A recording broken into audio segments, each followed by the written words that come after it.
Welcome to the Successful Nurse Coach Podcast. On this podcast, Laura and Shelby, both board-certified nurse coaches, show you how to make as much money as you want in private practice as a nurse coach.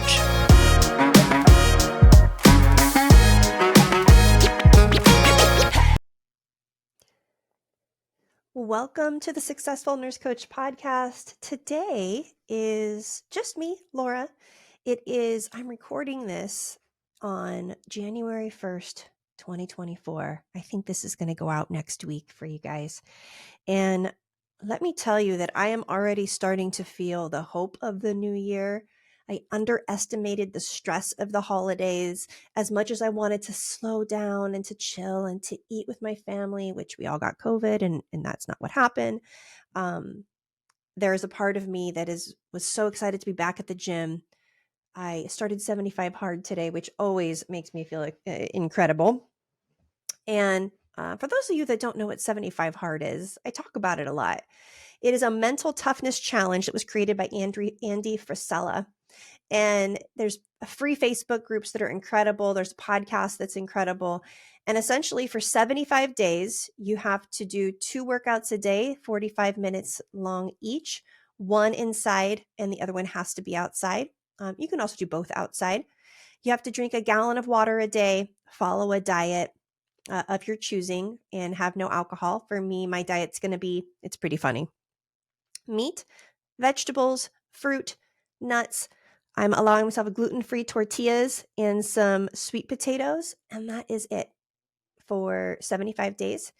And you have to read 10 pages of a nonfiction self-development book, along with take a daily progress picture. And this is my 4th round of 75 hard. It's awesome. I talk about it in our course. It is so great for those of you that keep breaking promises to yourself. And it's just a great way to create more time, space, and honestly, self-esteem. And it's free and the community is awesome. And we've had so many nurse coaches do it.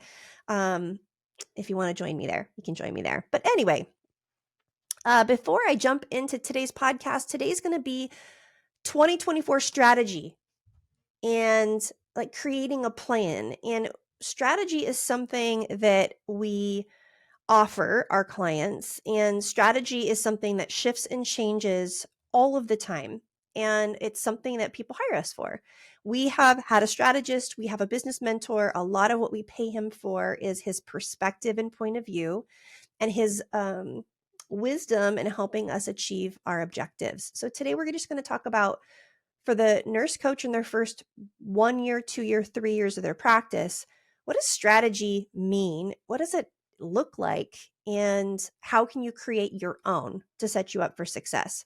I've also done a workshop on being versus doing, why strategy isn't enough. So I want to really impress upon you before we jump in that strategy is not enough. If strategy was all that it took to create anything that we wanted, we would all have everything that we wanted.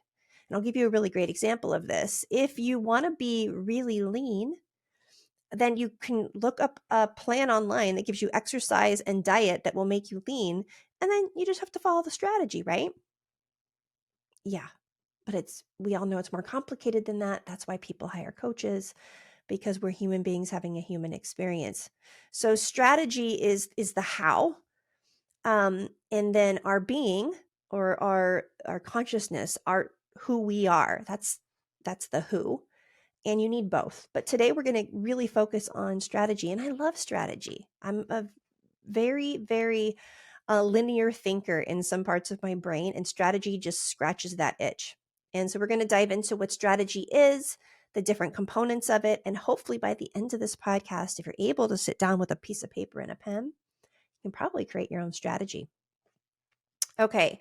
And before I jump into all of it, our new grad workshop 2024 is January 19th at 11 a.m.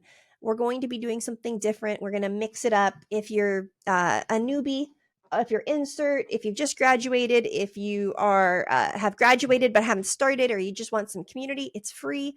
Come register. If you can't come live, we'll send you out the recording. All right, guys. I'm going to break down what strategy is. So strategy, let me pull up the definition here for you guys, just because I like to do that. So strategy is a high-level plan or approach designed to achieve a specific set of goals or objectives over a defined period of time. SMART goals. This is the very straightforward, surface level, black and white. I want to get from A to Z. How do I get there? Here's the step-by-step instructions, and voila, we've got strategy. And it's systematic and deliberate. And I often joke with my husband because he has no problem with discipline. The man can wake up one day and say, I'm going to do, a 4-day fast, and he'll just not eat and drink water. He's just mastered the part of his brain where if he says he's going to do something and he decides to commit, it's just a non-negotiable. It's really admirable.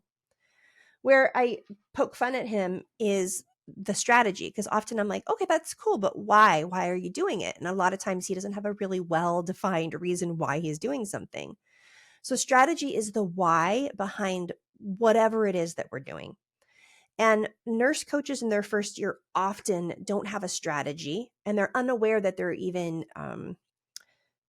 unaware that they need one.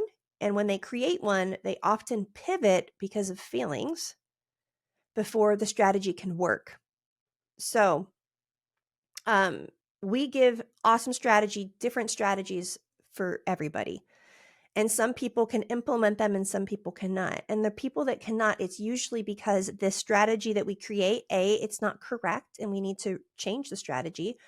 B, the strategy required actions that made them feel really uncomfortable and they didn't want to experience the feelings that the strategy elicited, specifically around connecting and reaching out and offering coaching.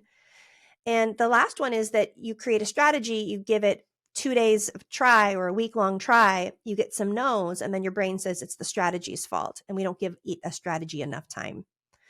So we're going to kind of break it down to what we do with our clients in the mentorship, what I have done with all of my business coaching one-on-ones that I've ever had, non-nurse coaches. This is like attorneys and chiropractors and acupuncturists when we're trying to create a strategy for what they want to create in their business.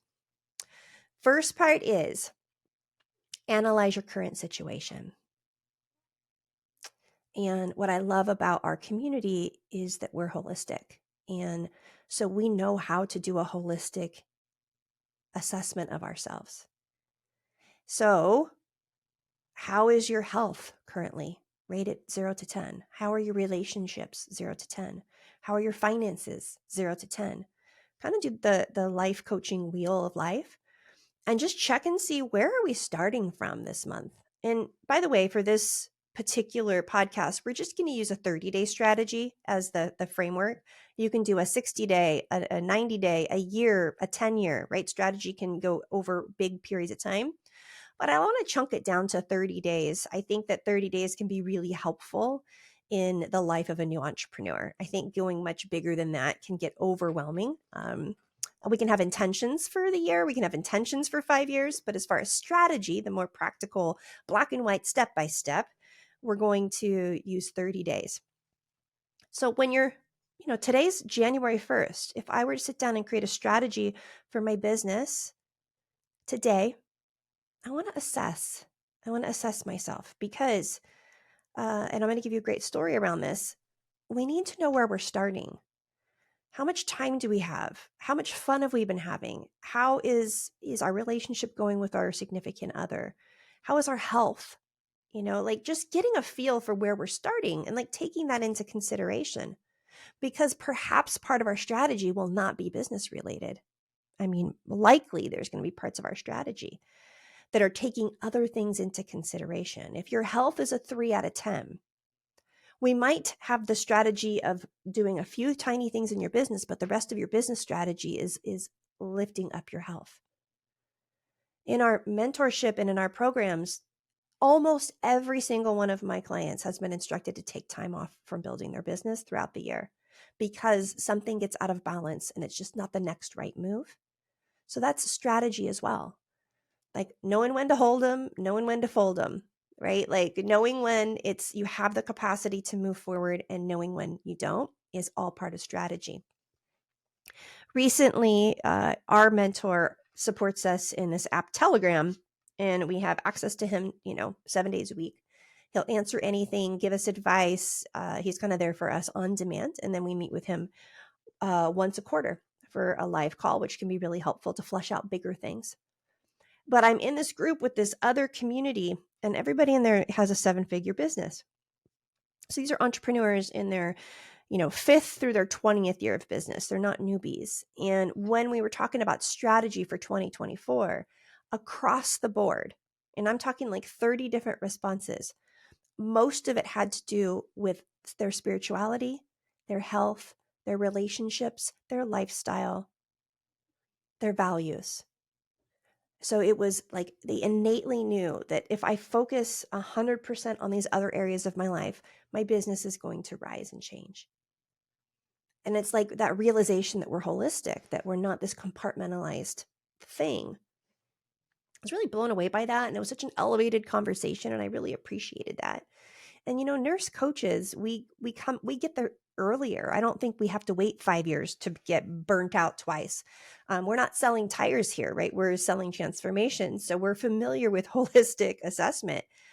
And this is one of our unfair advantages as a new entrepreneur, is we can kind of see and be aware of. So you want to analyze your current situation. And once you've analyzed it, we can start to create a strategy. But let me give you some different dynamics here. If you are, and this is what happens in coaching calls. If I ask my whole group, what is the heaviest thing you're carrying today? Often it's not about their business. Sometimes it is, but sometimes it's not. And if the heaviest thing you're carrying is not around your business, tend to it first. Give it dibs. Give it your love and attention. Not all of it, but give it some. Don't push it down. Don't push it away. Be aware. If you've been fighting with your spouse, take 2 days off of work and do some self-care and plan a getaway for you guys, or a date night. Like whatever it is, give it some love and attention if it's the heaviest thing that you're carrying. If let's say that you're doing great, health is good, and you got beginning of the year energy, you're super excited, and you're really looking at strategy for your business, let's talk about that. Next step is you need to set clear objectives. And where I see nurse coaches make the biggest mistake that backfires on them is it always has to do with creating paying clients. And I get it. I did the same thing. But we don't have control over clients paying us, or when they pay us, or if they pay us. We can do all the work in the world, but essentially it is a free world. And some people will say yes, and some people will say no. And like I've said in previous podcasts, 66% of the time, you're probably going to get a no. So we got to get used to perceived rejection. So we want to set a clear objective, and really good objectives for year one. The number one is 100 coaching hours. So you want to be coaching. It does not matter if they are your ideal client. It does not matter if it depends on where you are, but they does not have to be your ideal client. And the nurse coaches that I've mentored that just did the coach your butt off right out of the gate, they got to the niche and got clear on who they help and how they help them the fastest, right? So that's how you get through to that place where you're not offering coaching to everybody. But your objectives are coach. Always. I mean, the first 6 months to 9 months in your business, number one objective is how many hours can I coach? Almost always. That goes above anything else, even if your business isn't set up. How many people can I coach? How many hours can I coach? Now, our brains does not like this. We want to get our practice software going. We want our website up. We want everything done before we start. But if we aren't coaching, we don't have a coaching practice. So coaching calls are the lifeblood. They are the ATP in your practice. We really, really always want to prioritize that and fuel that. It's also we can only practice the skills that we teach if we're constantly coaching. If you're only doing a proposal once every 3 months, it's going to take you years. And you might never become proficient because it's too far apart. We want to get reps in. We want you to do proposals and get no's. We want you to just get reps and reps in. So your objective is most likely going to be hours of coaching.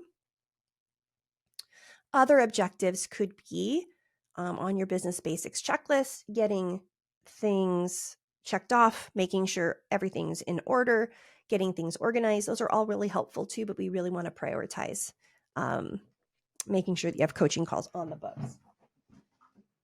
Other things are deciding if you're going to do marketing more online or in person, picking one. Okay. Picking one. You'll do a combination of both. Almost everybody does, but picking for 30 days, pick one. Which one are you going to focus on? And there's strategies for both, right? So are you going to be connecting online or in person? Are you going to go more local, or are you going to go like social media and kind of everybody that's in your social circle? And objectives with time. What time do you have set aside non-negotiable to work on your business?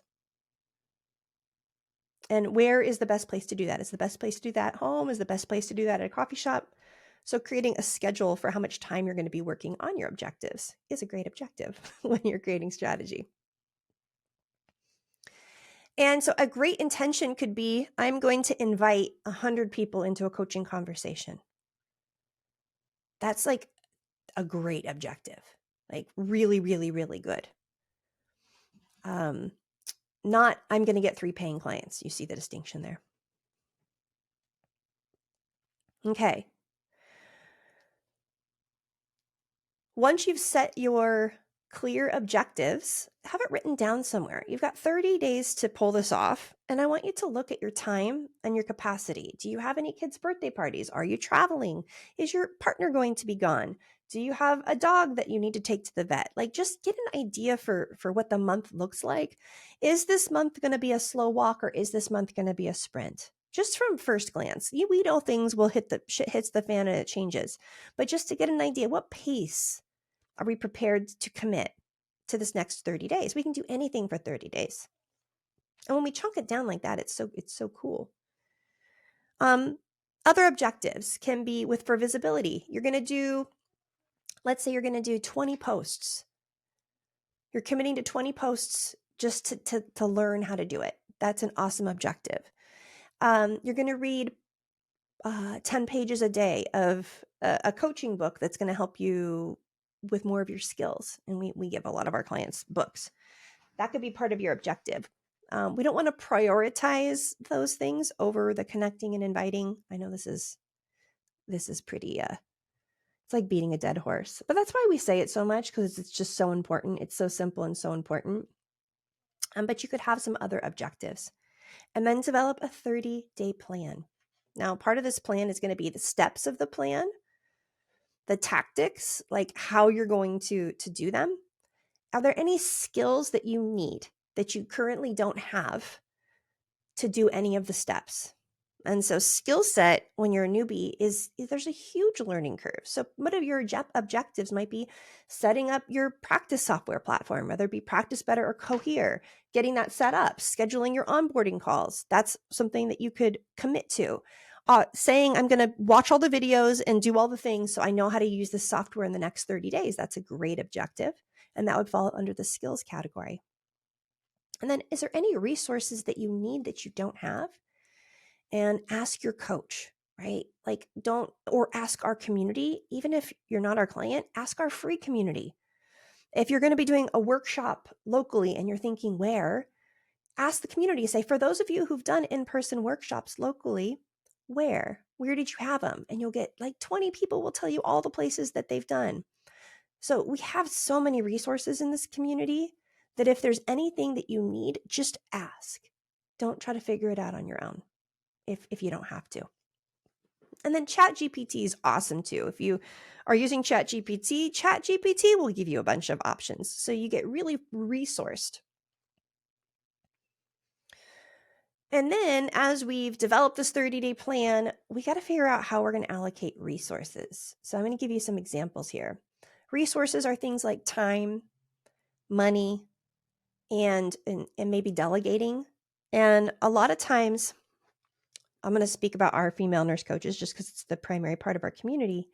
A lot of times my female nurse coach clients, they feel an underlying guilt for starting this business. And maybe they've cut down on their hours or they're still working, and there's just this element of they don't want to inconvenience their partner. That's a really bad approach, because you're going to need time, energy, and money to make this work. That's just the way that it goes. So having conversations about asking your mom to come watch the kids, hiring a housekeeper to come every other week just to get the grime, or maybe even just once a month, allocating a little bit of financial resources to take that off of your plate. Asking your partner for the time that you need to work on your business. So we want to allocate our resources. And when it comes to money, your major expense in your business is going to be your business coach or your mentor. And that's the biggest startup cost of this entire business. The second would be maybe hiring someone to do your website. If your objective is to get your website up, deciding, do you have more time or money? Can you pick up one shift at the hospital and get someone just to take care of it for you? Or do you have extra money sitting around that you just feel like that would be worth it? So deciding what's more important, time or money, and what do you have the most of. Okay, so we've gone through analyze your current situation holistically, set clear objectives. Where are we going? What's the target? Why are we even doing this? Develop a 30-day plan that has steps, tactics, the skills that you need, and the resources that you need. Allocate the resources that you do have appropriately so that you're set up for success. And then we get to implement. Now, implementation is executing the plan. So your business does not become successful by talking about it, by reading about it, by writing about it, by intending. Like, our businesses become successful and our lives change because of implementation. This is the action piece. And this is why we have this is why we make money as coaches, is because implementation is where 95% of people fail. Strategy is easy. It's figure outable. And it's nice to have a strategy in front of you, isn't it? To just know what you're going to be doing. And I find that for nurse coaches that can create some kind of strategy and build the habit of implementing that strategy month after month, this business doesn't feel like a weird, obscure side hustle. It starts to feel like a job and a career, and there's objectives, and you're moving through the objectives. And a lot of months you don't make money, but you get through these objectives. You're chunking down these things that you're doing in your business. You're coaching so many humans. So implementation is why people hire coaches. Implementation is why your clients will hire you. Have you guys heard the resistance of, like, I'm going to try it on my own, right? Like, thank you for giving me all the strategy, so-and-so. I'm going to try it on my own. I had this happen once. And I remember thinking, gosh, I gave all the strategy. I gave all the things away for free. No, I didn't. I did a great job. What I didn't do was I didn't sell the vision and make it so important to the client that, like, not hiring me to help them wasn't even an option on the table. We know that if people could, they would. And that people have the lives that they have because they've been doing what they've always been doing. And what we're asking people to do is actually very difficult, which is to implement different ways of thinking, being, acting. It's a big ask. Implementation is the big ask. So implementation is executing the plan. And this is where having a coach is non-negotiable. And executing a plan to start a coaching business without a coach is not negotiable. DIYing it doesn't line up with integrity, right? Now, this isn't true for every business, but if you ask any multimillionaire successful entrepreneur, and I see this on Instagram all the time with this one account that I follow, where he asks successful people, what would your one thing you'd say? If you had to start all over again, what advice would you give? And it's always some version of the same advice. I'd figure out exactly what my objective was and what I wanted to do. And I'd find somebody who's already done it to show me how. Period. They all say the same thing. Mentorship and coaching and support is the rocket fuel. It is the most important piece in this particular part of your journey. So I'm not going to talk about that anymore. I got ranty there. Okay, so implementation, executing the plan, including a colleague or your coach or your coaching group or a small community is imperative. Because by saying out loud, this is what I commit to do and why I'm doing it. And especially if you're with a coach or a mentor that you trust and the coach says, hey, Laura, that's a good plan. I like that. It's fantastic. And you're like, yeah, I know exactly what I need to do to get to where I want to go. Feels clear. It feels good. And then we get to do the doing. As we're doing the doing, we can check in. How am I feeling? How is this going?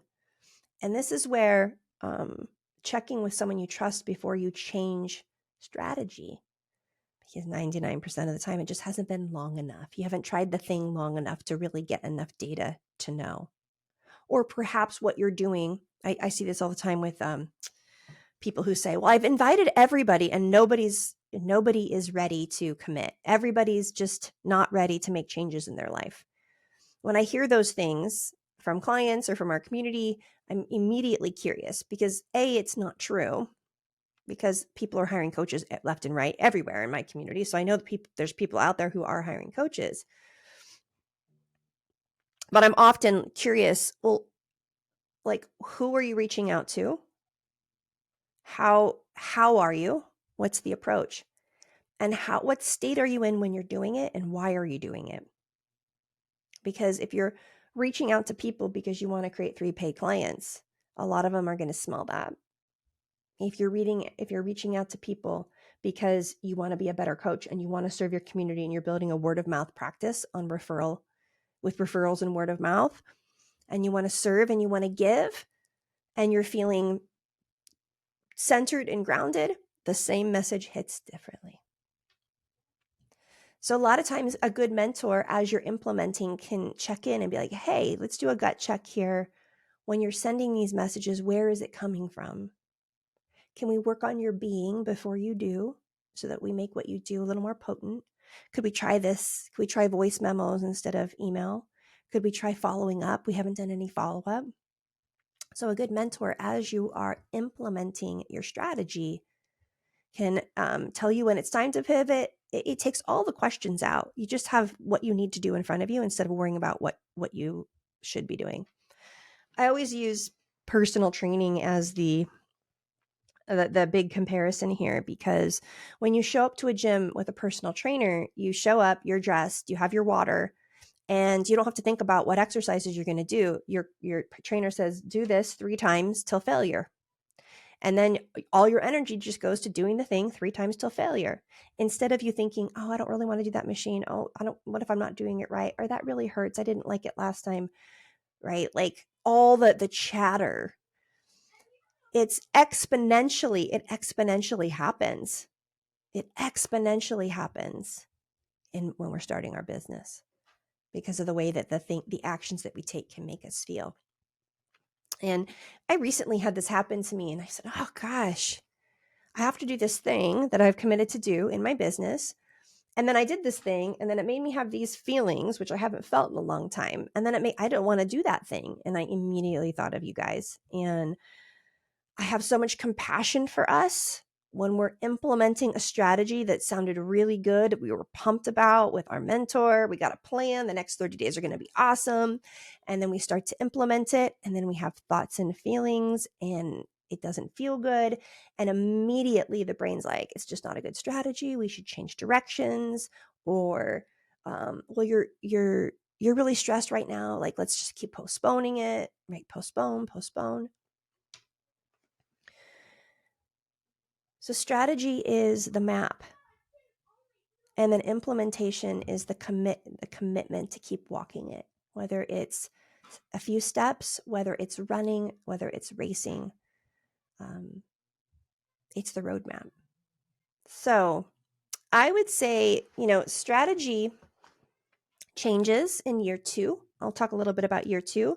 Year 2, the most important thing to do is to create an objective for the year, to like zoom out a little bit, because you're not a brand new entrepreneur. You have 12 months of experience. You've created paid clients.